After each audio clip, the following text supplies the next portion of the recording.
नमस्कार,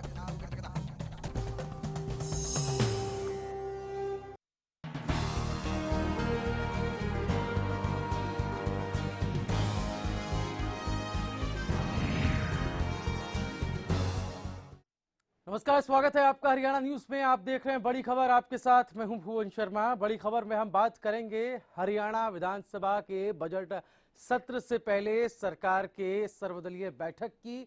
फाइनल से पहले सेमीफाइनल ये सरकार का है। इस बैठक में कई सारे मुद्दों को लेकर मंथन चिंतन किया जाएगा और एक मसला आरक्षण पर खींचतान का भी।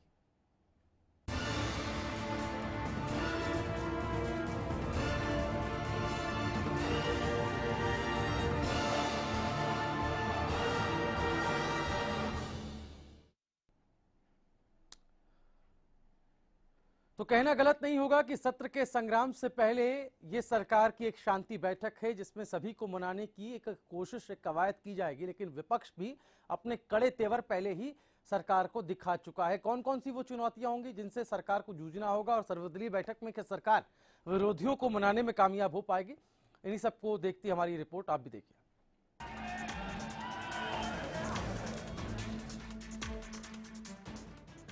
फरवरी के महीने में बरसे जाट आरक्षण के अंगारों से अब विधानसभा में सियासत सुलगाने की पूरी तैयारी कर ली गई है। आंदोलन पर सरकार को घेरने के लिए विपक्ष कमर कस चुका है, तो सरकार की अग्नि परीक्षा सदन से 2 दिन पहले यानी 12 मार्च से ही शुरू हो जाएगी। जाटों को आरक्षण का वादा कर चुकी सरकार विधानसभा के बजट सत्र में जाट आरक्षण विधेयक सदन में लाने को तैयार है। जाट आरक्षण विधेयक पर शांतिपूर्ण तरीके से चर्चा हो, इसके लिए सरकार ने 12 मार्च को शांति बैठक बुलाई है, जिसमें सभी दल हिस्सा लेंगे। 12 मार्च को मुख्यमंत्री ने सर्वदलीय बैठक बुलाई। इस बैठक में जाट आरक्षण विधेयक पर चर्चा होगी। विधेयक के मसौदे पर सर्वदलीय बैठक में चर्चा। मुख्यमंत्री ने बजट सत्र में जाट आरक्षण विधेयक लाने का किया था ऐलान। जाट आरक्षण विधेयक पर विपक्ष को मनाना सरकार की चुनौती। बजट सत्र में सदन की शांति सरकार की चुनौती। 12 मार्च को शाम को 5 बजे सब पार्टी के जो नेता 18 तारीख को बुलाए थे, उन सब की बैठक हमने हरियाणा निवास में बुलाई। और पिछली बैठक में हमने कांग्रेस के, इनेलो के, बीएसपी के सब नेताओं से हमने एक आग्रह किया था कि आप एक ड्राफ्ट तैयार करें। खास करके मैंने श्री अभय सिंह चौटाला से कहा और भूपेंद्र सिंह जी हुड्डा से कहा कि भी आप लोग कहते हैं कि एक स्पेशल सत्र बुलाया जाए और आप दोनों पार्टी मिलके, सारा विपक्ष मिलके एक इस मुद्दे पर एक प्रस्ताव आप लोग लिख लें। हम गवर्नमेंट की तरफ से वो विधानसभा में ले आएंगे। भले ही सरकार सर्वदलीय बैठक के जरिए आरक्षण पर मची खींचतान को खत्म करने की पुरजोर कोशिशें कर रही है, लेकिन शांति बैठक और आगामी बजट सत्र दोनों ही सरकार के लिए चट्टान सी चुनौती साबित होने वाले हैं। एक तरफ आरक्षण आंदोलन पर सरकार घिरी हुई है, तो दूसरी तरफ मुरथल कांड की आग भी सरकार के लिए अहम चुनौती है। 14 मार्च से शुरू हो रहा है हरियाणा विधानसभा का बजट सत्र। बजट सत्र में सरकार की राह नहीं होगी आसान। सत्र के दौरान सरकार के सामने कई मुश्किलें। विधानसभा की चुनौती, आंदोलन के पीछे सियासी षड्यंत्र, आरक्षण आंदोलन पर सरकार की भूमिका, मुरथल कांड पर घेर सकती है सरकार, सफेद मक्खी से फसल बर्बादी का मुआवजा, आंदोलन के दौरान सरकार के जाट मंत्रियों की भूमिका, आंदोलन के दौरान कानून व्यवस्था का मुद्दा, आंदोलन को लेकर सरकार में चल रही खींचतान, हैपनिंग हरियाणा से क्या मिला, एसवाईएल का मुद्दा भी बन सकता है सिरदर्द। सरकार के लिए चुनौती सिर्फ विपक्ष से निपटना नहीं, बल्कि सदन को शांतिपूर्वक चलाना भी है। क्योंकि बजट सत्र पर जाट समुदाय की निगाहें हैं। वादे के मुताबिक इस सत्र में सरकार को जाट आरक्षण विधेयक लाना है, यानी चुनौतियों से चौतरफा गिरी सरकार को अब एक ही रास्ता नजर आता है, वो है 12 मार्च को होने जा रही सर्वदलीय बैठक। लेकिन सवाल ये है कि क्या इस सर्वदलीय बैठक में आरक्षण विधेयक पर बात बन पाएगी और आगामी सत्र में सदन की शांति सुनिश्चित हो पाएगी। Bureau report, Haryana news. इस मुद्दे पर हमारे साथ 3 खास मेहमान मौजूद हैं। अभय जैन जी, पॉलिटिकल एक्सपर्ट, इस वक्त स्टूडियो में हमारे साथ हैं। अभय जैन जी नमस्कार। गोविंद भारद्वाज जी हमारे साथ, बीजेपी के प्रवक्ता फोन लाइन पे हैं। साथ ही साथ इनेलो प्रवक्ता अरविंद भारद्वाज जी हमारे साथ हैं। दोनों ही मेहमानों का स्वागत है। और पहले अभय जैन जी आपके पास आता हूँ। ये जो सत्र का मुद्दा है, सत्र से पहले एक सेमीफाइनल है सर्वदलीय बैठक का। ये सरकार एक क्या लिटमस टेस्ट कर रही है कि सत्र में क्या होगा, इसको लेकर पहले ही विपक्षियों के मूड को भांप लिया जाए या कॉन्फिडेंस में ले लिया जाए। हालांकि ऐसी ये कोई पहली बार कोई नई परंपरा खड़ी नहीं की है, ये तो होता आया है राजनीति के अंदर। लेकिन क्या आपको लगता है इस सर्वदलीय बैठक में जो सरकार की कोशिश है, जो रामविलास शर्मा ने अभी कहा, वो कोशिश में सरकार आपको कामयाब होती दिख रही है? इस सरकार के लिए यह बहुत कठिन समय है। पहले मुख्यमंत्री ने ये बात कही थी कि कांग्रेस पार्टी या चौटाला पार्टी हमें रिजर्वेशन संबंधित प्रस्ताव बना के दे तो हम उस प्रस्ताव को सेम को विधानसभा में रखेंगे। आज सेम बात शिक्षा मंत्री रामविलास शर्मा जी ने दोहराई है। उन्होंने बताया कि हमने अभय सिंह चौटाला और हुड्डा साहब को कहा है कि आप एक जाट आरक्षण पर प्रस्ताव बनाएं, हम वही प्रस्ताव विधानसभा में रख देंगे। देखिए रूलिंग पार्टी की कितनी ज़्यादा बड़ी मजबूरी बन गई है। ऐसा कभी नहीं होता कि विपक्ष की पार्टियां प्रस्ताव बनाएं और वो प्रस्ताव विधानसभा में रखा जाए। हाँ। इसका क्या मतलब है? इसका साफ साफ नजर यह आता है कि पार्टी बहुत बुरी तरह घिसी हुई है और खाली उनको विपक्ष पार्टियों से डर नहीं है, खाली उनको कांग्रेस से या चौटाला से डर नहीं है, उनको इंटरनली बहुत बड़ा उनको कोशिश मजबूरी हो रही है उनकी, क्योंकि पार्टियां 2 घड़ हो गए। हाँ। एक जाट आरक्षण के समर्थन में, एक उनके विपक्ष के समर्थन। इसके विपक्ष में हमारे साथ गोविंद भारद्वाज जी हैं, उनसे हम जानते हैं। गोविंद जी, क्या कहेंगे आप इस सर्वदलीय बैठक पर? चूंकि एक कोशिश तो है कि सत्र में हंगामा ना हो, इसको लेकर तमाम मुद्दों पर विपक्ष को समझा लिया जाए, उनके मुद्दों को सुन लिया जाए ताकि सत्र जो है आसानी से चल सके। लेकिन विपक्ष का मूड देखकर ऐसा लगता नहीं है कि वो किसी भी तरह से कोई समझौता करने के मूड में हो। प्रयास तो हर सत्ताधारी दल हर बजट से पहले करते ही हैं जी, और करना भी चाहिए। सर्वदलीय बैठकें होकर के हम हरियाणा के हित में क्या कर सकते हैं इस पर चर्चा कर रहे हैं। लेकिन सर्वदलीय बैठक बजट सत्र से ज्यादा कहीं अधिक इस जाट आरक्षण आंदोलन के कारण जो हरियाणा में भाईचारा बिगड़ा है जी, उसको ठीक करना ज्यादा महत्वपूर्ण लगता है मेरे विचार में। और भारतीय जनता पार्टी की भी यही सोच है। आरक्षण से ज्यादा महत्वपूर्ण है हरियाणा के भाईचारा का। और जिस तरह से ये आप मुरथल कांड की या बाकी और आरक्षण से संबंधित जो उपद्रव हुए उनकी चर्चा लेकर के जो चिंताएं सरकार के चेहरे पर है, ठीक है, उस सर्वदलीय बैठक में हम उसका कोई रास्ता खोजना चाहते हैं। वही गोविंद भारद्वाज जी हमारे साथ अभय जैन जी वही बात कह रहे हैं। अभय जैन जी यही कह रहे हैं कि विपक्षियों से ज्यादा आपके लिए जो परेशानी होगी वो सरकार के भीतर ही है। ये इंटरनल एक प्रॉब्लम है जिसमें कि हमने जाट और नॉन जाट की बातें सरकार के अंदर ही उनमें 2 अलग अलग पक्ष होते देखे हैं इस मुद्दे को लेकर। तो आपको नहीं लगता है विपक्ष को कॉन्फिडेंस में लेने के बजाय सरकार के लिए ये भी एक मुसीबत है कि अपने ही लोगों को जाट आरक्षण के फेवर में कैसे लिया जाए?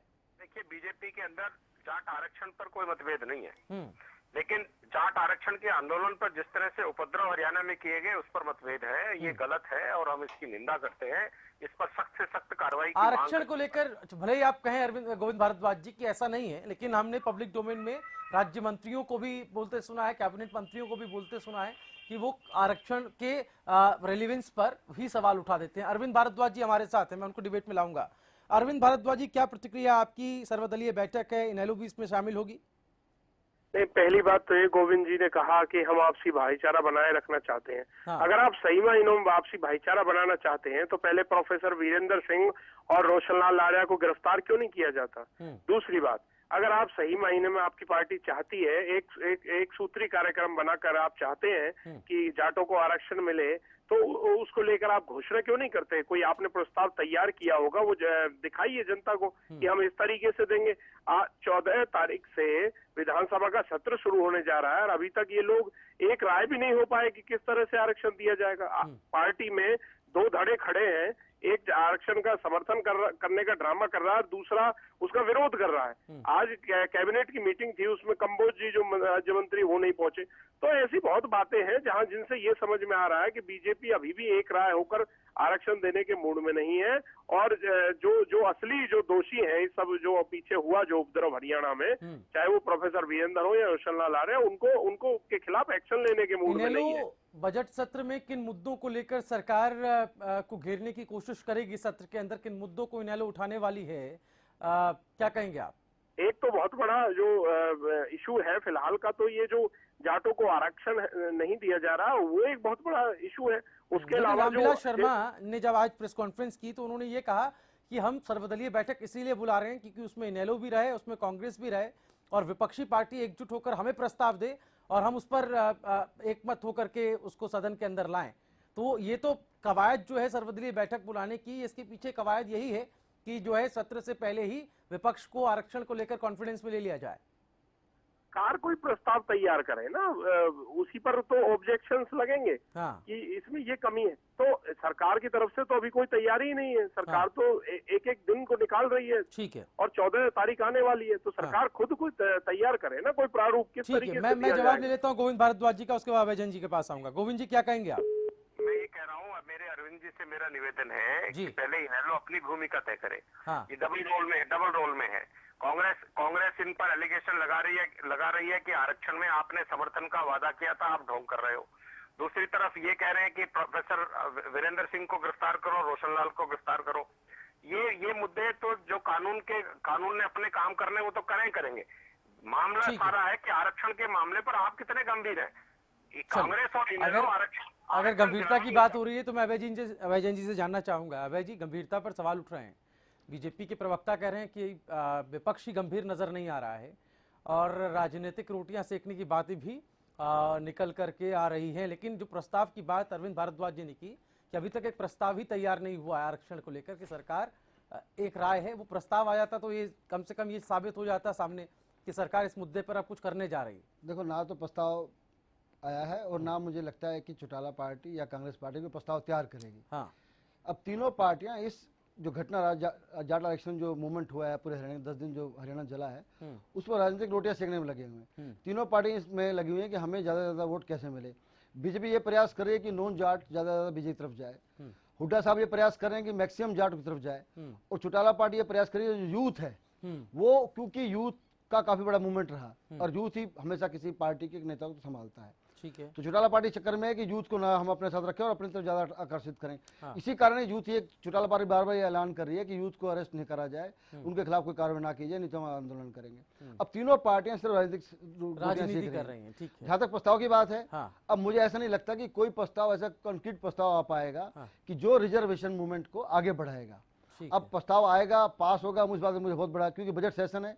सरकार को चिंता ये भी कि बजट का क्या होगा, और बजट से याद आता है हैपनिंग हरियाणा, बजट से याद आता है एसवाइल का मुद्दा, बजट से याद आता है किसानों का मुद्दा, सफेद मक्की का मुद्दा, कई सारे ऐसे मुद्दे हैं। और एक छोटे से ब्रेक हम ले रहे हैं, लेकिन ब्रेक के उस पार जब आएंगे तो हम बात करेंगे इन्हीं तमाम मुद्दों की। क्या ये मुद्दे जाट आरक्षण के सामने बौने तो नहीं हो जाएंगे? इन मुद्दों पर भी क्या विपक्ष बात करने को तैयार है? ये सबसे अहम पहलू डिबेट का रहेगा। एक छोटा सा ब्रेक ले लें, जल्द होंगे हाजिर।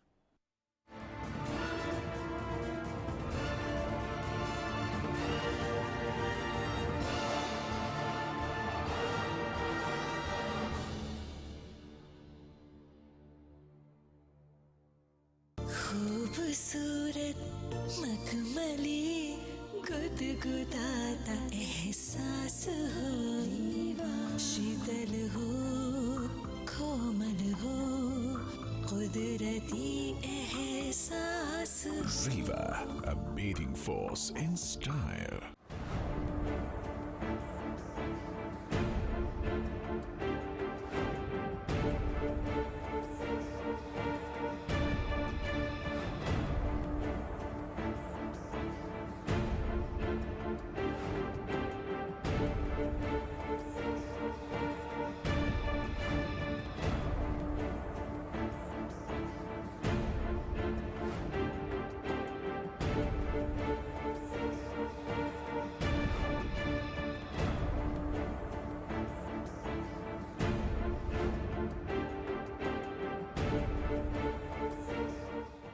2016 के लिए ICS कोचिंग सेंटर 50 लाख रुपए की छात्रवृत्ति की घोषणा करता है।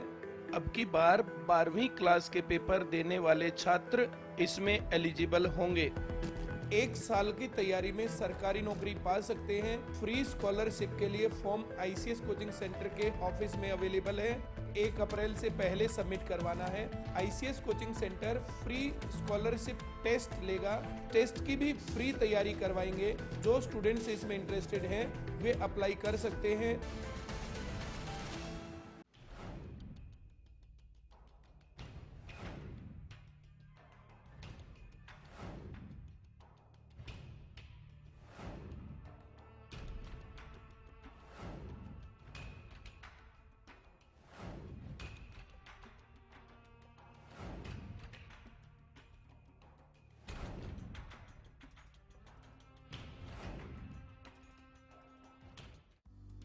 सिरसा में अब खत्म हुआ अंतर्राष्ट्रीय स्तर की शिक्षा का इंतजार। MDLR ग्रुप लेकर आए हैं MDK इंटरनेशनल स्कूल। हरियाणा के हरित क्षेत्र सिरसा में विश्व स्तरीय शिक्षा की खास पहचान। MDK international school Cambridge university London से जुड़े सिरसा के इस पहले रेसिडेंशियल कम डे बोर्डिंग स्कूल के डायरेक्टर हैं कैम्ब्रिज एग्जाम्स के आकलनकर्ता मिस्टर लॉरेंस फ्रे। विश्व स्तरीय शिक्षा के साथ MDK स्कूल में है एयर कंडीशन कैंपस और दूसरी आधुनिक जरूरी सुविधाएं, पुस्तकों से परिपूर्ण लाइब्रेरी और एक स्पेशियस कैफेटेरिया जिसमें बच्चों के लिए मिलेगा हेल्दी खाना। MDK इंटरनेशनल स्कूल की विश्व स्तरीय खेल एवं अन्य सुविधाएं आपके बच्चों का स्वास्थ्य एवं चहुमुखी विकास सुनिश्चित करती हैं। तारकेश्वरम धाम के नजदीक रानिया रोड सिरसा में। अधिक जानकारी के लिए संपर्क करें।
और ब्रेक के बाद बड़ी खबर में एक बार फिर आपका स्वागत है। हम बात कर रहे हैं सर्वदलीय बैठक की, जो कि हरियाणा के आगामी विधानसभा बजट सत्र से पहले सरकार ने बुलाई है। इस बैठक के बुलाने का मकसद ये है कि जो जाट आरक्षण पर मची एक खींचतान उसको कैसे कम किया जाए, उसको खत्म किया जाए, और इसी के साथ साथ जो दूसरे महत्वपूर्ण मुद्दे हैं उन पर कैसे विपक्ष को भरोसे में लिया जाए।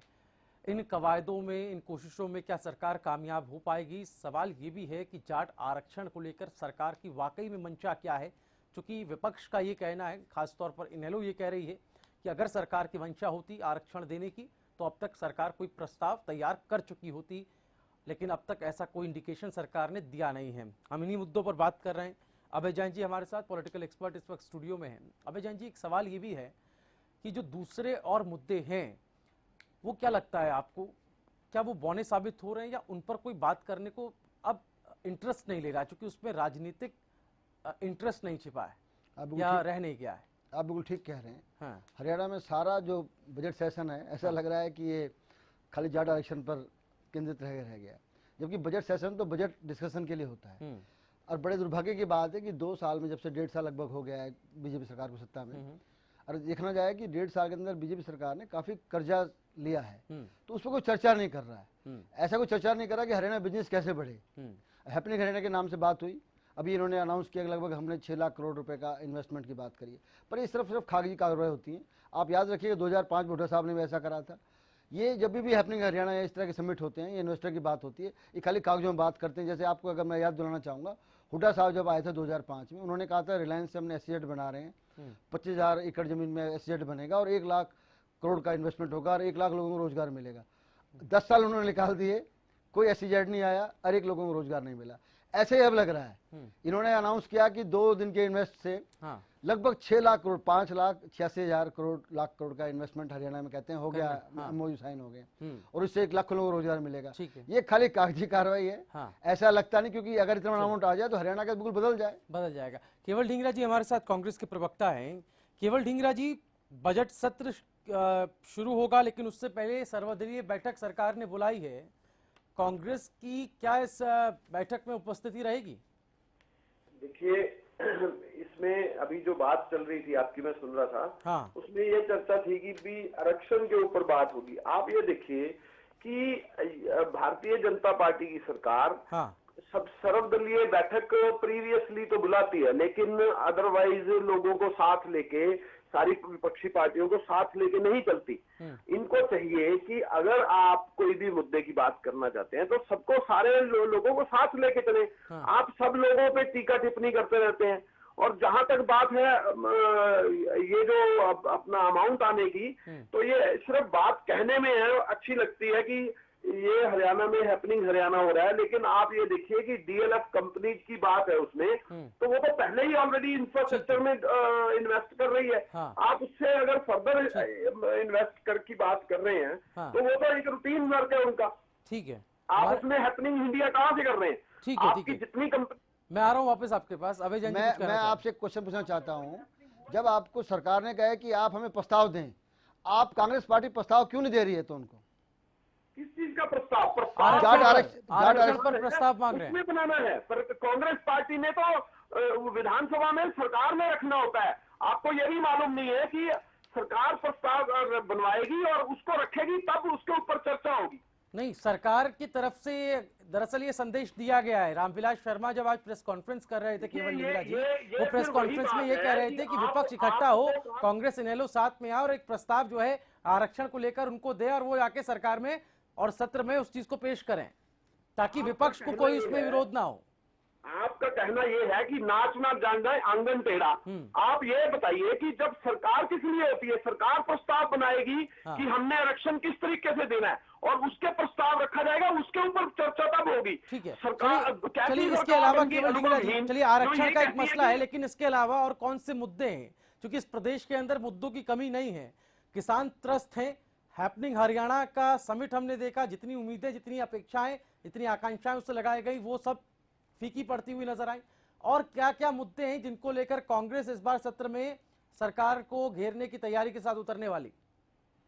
देखिए, आरक्षण का मुद्दा पहले इन्होंने हाँ की हम देंगे, फिर उसके बाद इन्होंने इतना बड़ा बवाल हुआ, सारा हरियाणा जल गया, उसके बाद इन्होंने कहा हम फिर देंगे। आज अभी फिर इनके आधे मंत्री कह रहे हैं देंगे, आधे मंत्री कह रहे हैं नहीं देंगे, कुछ कह रहे हैं प्रस्ताव लाएंगे, कुछ कह रहे हैं नहीं लाएंगे। अभी यही नहीं मालूम भारतीय जनता पार्टी की सरकार क्या करना चाहती है। चलिए, इसी पॉइंट से हमने बहस की शुरुआत भी की थी। अभय जैन जी, इंटरनल खींचतान, जैसा कि हमने शुरुआत में आपने भी जिक्र किया कि विरोधी और विपक्षी तो दूर, आपके अपने ही जब आपकी विचारों से सहमत नहीं है या पार्टी लाइन के खिलाफ है या सरकार की लाइन के खिलाफ है, तो उनको कॉन्फिडेंस में लेना, उनको एक साथ लेकर चलना ही सरकार के लिए एक बड़ी चुनौती होगी। मैं दूसरे मुद्दों की भी बात कर रहा था, आपको क्या लगता है इसके बाद का जो दूसरा मुद्दा है वो होना क्या चाहिए, जिस पर बहस होनी चाहिए सत्र में? बजट सेशन तो बहुत महत्वपूर्ण है और हरियाणा की वित्तीय हालत बहुत दयनीय है। मैं तो चाहूंगा कि जाट आरक्षण मुद्दे पर बहस हो, चिंतन हो और एक तीनों पार्टियां सब मिलकर एक निर्णय लें कि हमने ऐसे करना है। परंतु उससे ज्यादा महत्वपूर्ण बजट सेशन है। हमारी वित्तीय ढांचा जो हरियाणा का है, जो दिन पे दिन बिगड़ रहा है और पिछले 15 साल में जो ज्यादा बिगड़ गया है, वो चिंता का विषय है। अगर ऐसे ही चलता रहा तो मुझे कहने में औचित्य नहीं कि ये जो बिहार और जो हमारे बैकवर्ड स्टेट हैं हरियाणा इंडिया के, वो स्थिति बन जाएगी। हरियाणा में कभी इतना कर्जा नहीं रहा, हरियाणा की वित्तीय हालत को देखने की आवश्यकता है। चलिए, बेहद शुक्रिया अभय जैन जी आपका। केवल ढींगरा साहब आपका भी हमारे साथ जुड़ने के लिए। फिलहाल वक्त की यहाँ पर कमी है, लेकिन चूंकि सरकार ने सत्र के फिनाले से पहले सर्वदलीय बैठक का एक सेमीफाइनल राउंड रखा है, उसमें सरकार ये भांपने की कोशिश करे कि विपक्ष का मूड क्या है और किन किन मुद्दों को लेकर वो विपक्ष को मनाने में कामयाब हो सकती है। कवायद सरकार कर रही, पहले भी करती आई है और ये परंपरा कोई नई नहीं है। लेकिन सवाल ये है कि जिस जाट आरक्षण को केंद्र में रखते हुए ये सब कवायदें की जा रही हैं, उस पर जो खींचतान मची हुई है उसको खत्म कर पाने में क्या सरकार कामयाब हो पाएगी? ये अपने आप में एक यक्ष प्रश्न खड़ा हुआ है सामने। बड़ी खबर में फिलहाल इतना ही, दीजिए इजाजत, नमस्कार।